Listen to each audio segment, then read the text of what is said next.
on the streets of Europe. That's a lot of gunfire.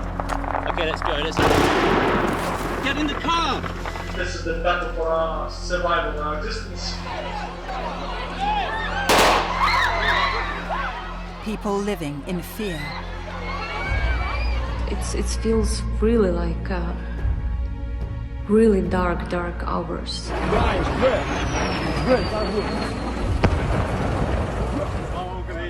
The Ukrainians are fighting back. They have demonstrated a remarkable courage in the face of naked aggression. There are questions about Vladimir Putin's state of mind. A simple answer would be to say that he's mad, and there may be some truth to it. What he does next could change the fate of millions. We really need to show the Russian people his real face, the face of a monster.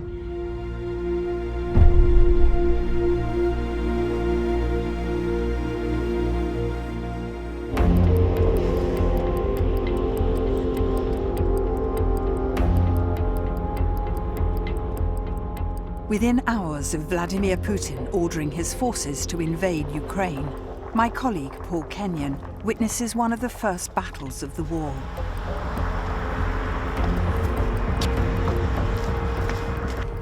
So what's happened here? Ну, я так понимаю, что прилетели вертолеты и захватили аэропорт.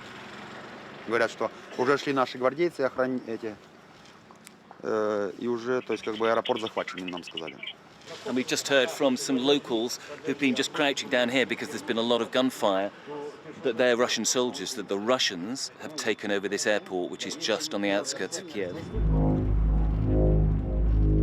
Hostomel Airport, 20 kilometers north of Kyiv. For the Russians, it's a strategically important staging post for an assault on the capital. This guy's got a gun in front of him. Okay. Is he filming? Is he pointing at me? Just... He says get out.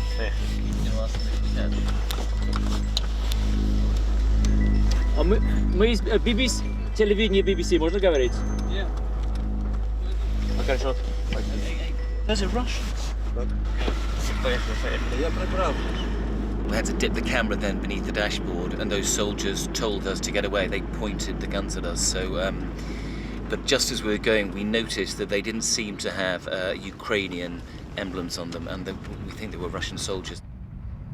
Among the first troops on the ground in Putin's push for Kyiv.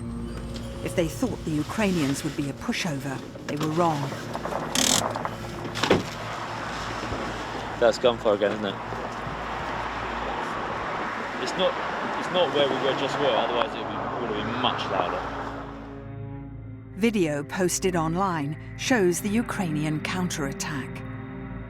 One of the helicopters flies right over the Panorama team. Here comes the helicopter, here comes the helicopter. Yeah. Here comes the helicopter, yeah. Okay, let's go, let's go.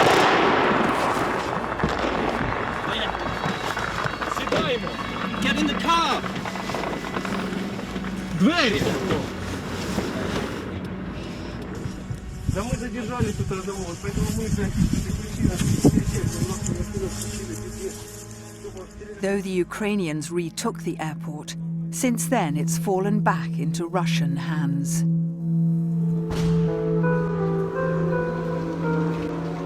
This is Kyiv, historic capital of Ukraine, home to almost 3 million people. The start of a war Ukrainians had hoped would never happen. As the sirens wail, people pack their bags and head to the city's underground to take shelter. Asia and Vasya are civil servants. Hello? They've left their apartment for an underground car park. We run down to the shelter and we spend majority of our time. And this is actually our reality now, expecting what will happen and hoping for that life will be normal again. I guess no one can understand what is the red line for the Russia. what they would like to, where they would like to stop, what is the worst case scenario. Third World War, I don't know. Putin chose this war, and now he and his country will bear the consequences. This hideous and barbaric venture of Vladimir Putin must end in failure. Signs that Russia was building up to an invasion emerged last November. Satellite images showing tens of thousands of Russian troops and tanks massing along Ukraine's borders. Putin said it was a giant military exercise. He'd no plans to invade. All the indicators were there that this was presaging an invasion. I'm not sure we knew or assumed that it would be quite on the scale that it appears to be at the moment. I think the options at that stage ranged from, well, perhaps he could do nothing, perhaps he could save a rattle and back off, perhaps, worst case, he could go for broke. Sergei Markov is a former Russian MP and Kremlin insider. As I understand, this decision had been made by Vladimir Putin something about in October of last year to use a Russian army for the liberation of Ukraine. So when he lied and said he had no intention to invade Ukraine? He didn't lie. Vladimir Putin never lied. When he may use military disinformation of enemies of Russia, it's not lie. It's ultra super truth. Vladimir Putin is concerned about Russia's security. After the fall of the Soviet Union, some of his Eastern European neighbors have chosen to join NATO, the West's military alliance. I do not blame the Ukrainians one little bit for pushing for NATO membership, because if you're Ukrainian and you've got Russia sitting on your borders, led by an autocrat like Putin, who has talked about Kyiv being the mother of all Russian cities. Putin feared Ukraine, Russia's closest neighbor, would join NATO and demanded it never should. He has to close this bloody dark hole as Ukraine. So it's his goal to create more security for Russia. And you may know that from Russian history, we have big feeling of the threat from the West. With Putin's forces surrounding Ukraine, a succession of Western politicians went to Moscow, trying to avert war. Fundamentally, a war in Ukraine would be disastrous. Последний раз, я думаю, была... Diplomacy didn't stop Putin. He declared 2 pro-Russian areas of eastern Ukraine independent states. The West imposed economic sanctions, widely criticized as being too weak. The West responded with what can only be described as a pea shooter. I mean, those sanctions were completely pointless. And in a way, that will probably have emboldened Putin, because he would have said, well, if that's all you've got, I'll carry on.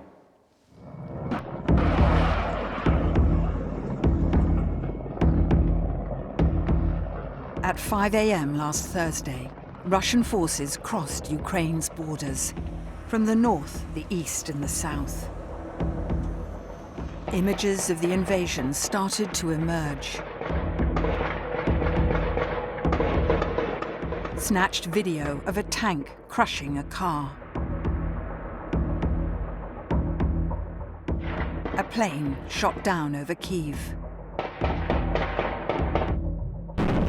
And an apartment building hit by a missile, killing 2. The Ukrainian government went to ground, but stayed in the city. Thank you very much, Olha, for making it to speak to us. We know life is very, very difficult for you. From a secret location, one of Ukraine's deputy prime ministers spoke to me. Armed forces of Russian Federation deploy another groups and battalions in an enormous quantity. It's like thousands and thousands of soldiers and tanks which are going to our territory. So we have a shellings directly in the capital of Ukraine. In the streets of Ukraine, a lot of civilians suffer. Families began to flee, many heading west away from the fighting.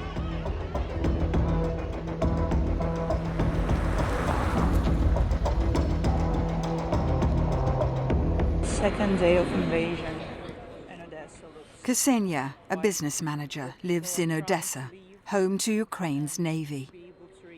The entire city was wakened by a series of blasts. So those were heard all over the city. And obviously it was quite clear that something was happening. Like it's nothing you can compare it to. Pain, it's despair, it's fear, it's the entire range of emotions. And people can't really sleep just because it's this fear. Then when you wake up, things are going to get drastically worse. Life on Putin's doorstep has become ever more dangerous over the past decade. This was the center of Kyiv in 2014. Demonstrations in Maidan Square overthrew the pro-Russian government. Putin feared Ukraine was moving closer to Europe. Mystery snipers appeared on the street.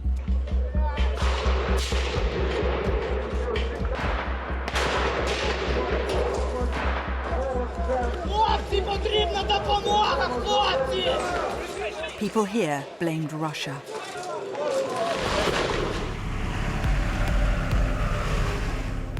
Then Putin seized Ukraine's Crimean Peninsula, moving in by stealth.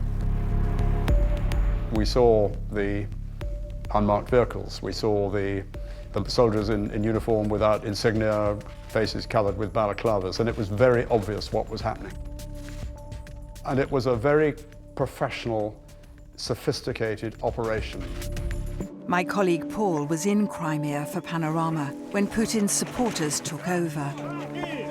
There's a warning shot.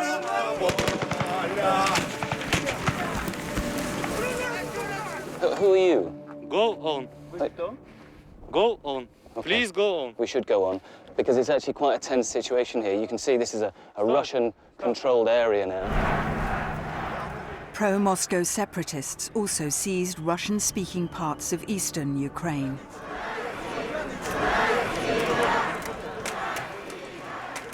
Vladimir Putin respects Ukraine. He just told that Ukraine being part of the Russia during many centuries, and Ukrainian people, they speak Russian language. People in Ukraine has millions of connections with Russian people. People in Ukraine wants to be friends with Russia. Fighting in eastern Ukraine has continued for 8 years. Around 14,000 people have been killed. The world watched. There was talk of sanctions, there were even a few sanctions, but the reality was that they were so minor that they didn't change the calculus for anyone, certainly not for President Putin. And he saw it in many ways as an encouragement, a green light to carry on. Last year, Putin gave the clearest signal yet of his desire to expand Russia further. Мы утратили, я уже говорил, там 40% территории, превратились в другую страну совершенно. И то, что нарабатывалось в течение тысячи лет, в значительной степени было утрачено. So that's what Putin's thinking. He wants to re-establish a Russian empire. It's absolutely an indicator of Putin's state of mind and his thinking.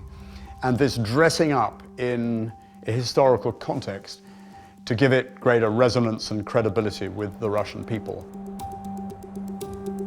In the 21st century, to hear a world leader devote a big part of his speech to the events that happened decades or centuries ago is really strange. What does it tell us about Putin's state of mind?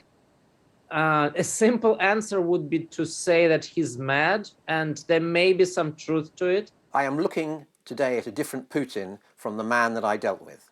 He was cold, he was calculating. You knew you were dealing with a rational actor who would, as I say, take risks, but not completely unquantifiable risks. We're now looking at a man who seems to be driven more by ideology and who seems to be unstoppably, so far, committed to this mad adventure. Throughout the pandemic, President Putin kept himself in virtual isolation. We've seen Putin over the last 2 years increasingly withdraw from everyone, including his own inner circle. I think he's grown more and more paranoid the longer that he's been in power. It's clear that he's always had a chip on his shoulder, this kind of sense of humiliation and grievance since the Soviet collapse. Putin's now deployed more than 150,000 troops as part of his plan to restore Russia to its former glory.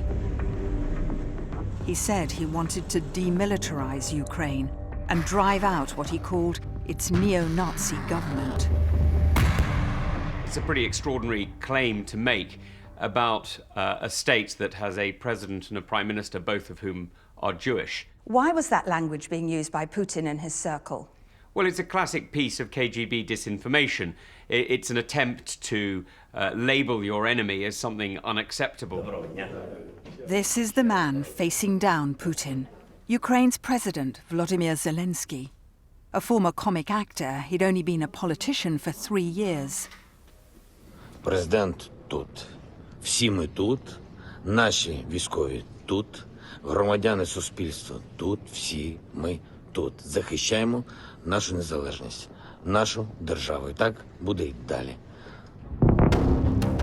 Ukrainians have answered their president's call to resist.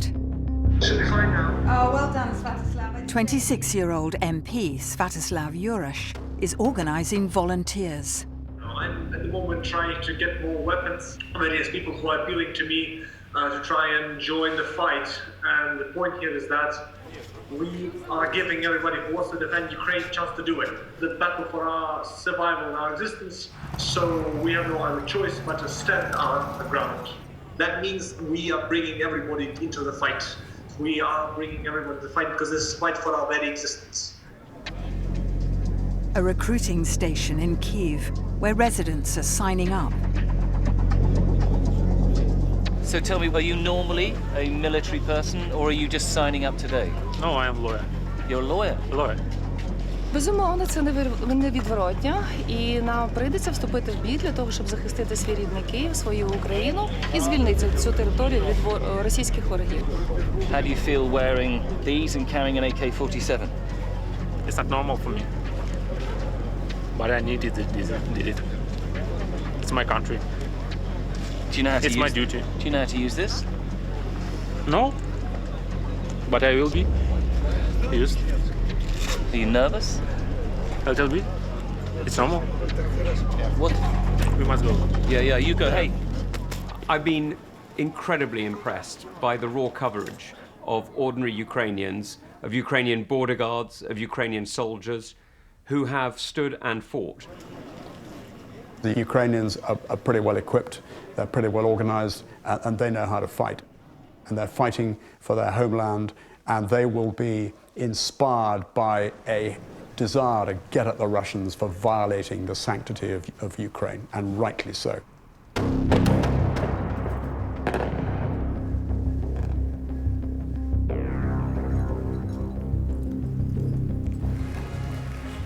Since the invasion, countries around the world have announced further economic sanctions, biting deeper. They've targeted oligarchs, banks, and Russia's international trade.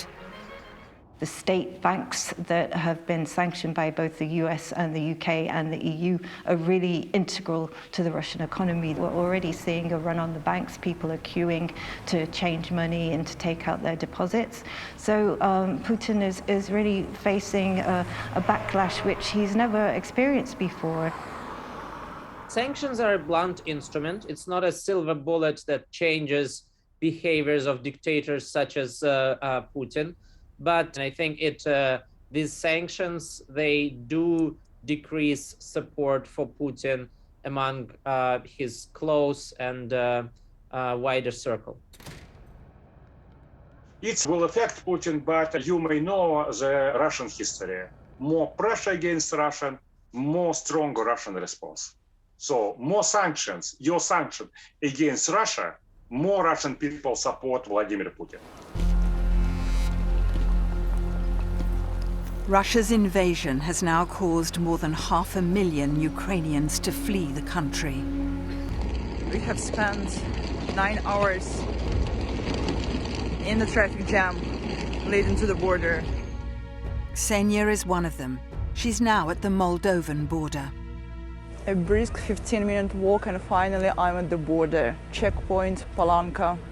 As you can see, lots of people trying to cross it on foot. The next day, she makes it across Moldova to safety in Romania. There is nothing really to celebrate, and it's not like we can say that we are happy or even, pleased just because every single one of us had to leave someone behind. In Kyiv, with the situation deteriorating, Asya and Vazia prepare to leave too. We at home for 10-15 minutes to get some food and packed some extra stuff. At dawn, they head out of the capital.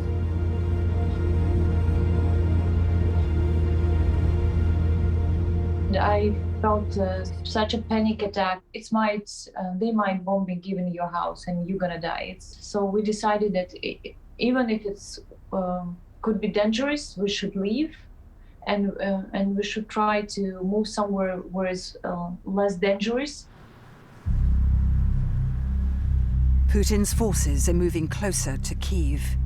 With fears about Russian spies and saboteurs, civilians are banned from the streets. A citywide curfew is imposed. It's just a few minutes before the curfew, which is 11 o'clock, and look at it, this is the Maidan, completely empty. Somebody's just come into my hotel room and said that every light has to be off in the rooms in case they're spotted by Russian planes through the windows looking for targets. We are allowed to use very dim torches, so if I can just put this on. Right, hang on. And get over to the window. I'm not going to shine the torch through the window. Let's see what we can see. And it is almost complete darkness out there. Everybody obediently and with some fear switching their lights off. Kyiv remains tense, but relatively quiet. 300 miles east, street battles break out in Kharkiv, Ukraine's second city.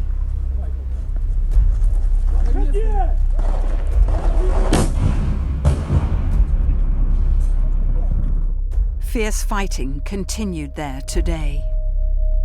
Putin has made it clear if Western troops enter Ukraine to join the fight, there'll be serious repercussions. Ответ России будет незамедлительным и приведет вас к таким последствиям, с которыми вы в своей истории еще никогда не сталкивались. NATO should not and cannot put any form of military force into Ukraine, into this fight, or into the air above it, because that would absolutely guarantee the Third World War. Even without NATO boots on the ground, yesterday Putin took the rhetoric up a notch. Facing growing international support for Ukraine, he put his nuclear arsenal on alert. This is really another insane part of it. We have a leader of a major nuclear country alluding in his public speeches to potential use of these devastating weapons. There's no, it's difficult to get your head around this. 5 days of war, and thousands have been killed. Despite Russia's overwhelming firepower, their progress appears to be slow. The reality is this is a man who thought that he would invade Ukraine in a day, change the government and go home as a conquering hero. That clearly hasn't happened. The invasion of Ukraine has triggered outrage around the world. Putin may try to ignore that, but in Russia, dissent is growing, and that's harder for him to ignore. If the Russians succeed, Putin at that point will become a great national hero. If, however, the situation you're left with afterwards goes badly wrong, then it could be very problematic indeed for Mr. Putin. Tonight, Ukrainians all over the country will be sleeping in basements and makeshift bunkers, while their army tries to repel the Russian invaders. Peace talks have begun, but few believe there'll be a swift end to this conflict with Putin. We will hold on until Russians will withdraw, as long as it will take. We really need to show the Russian people his real face, the face of a monster.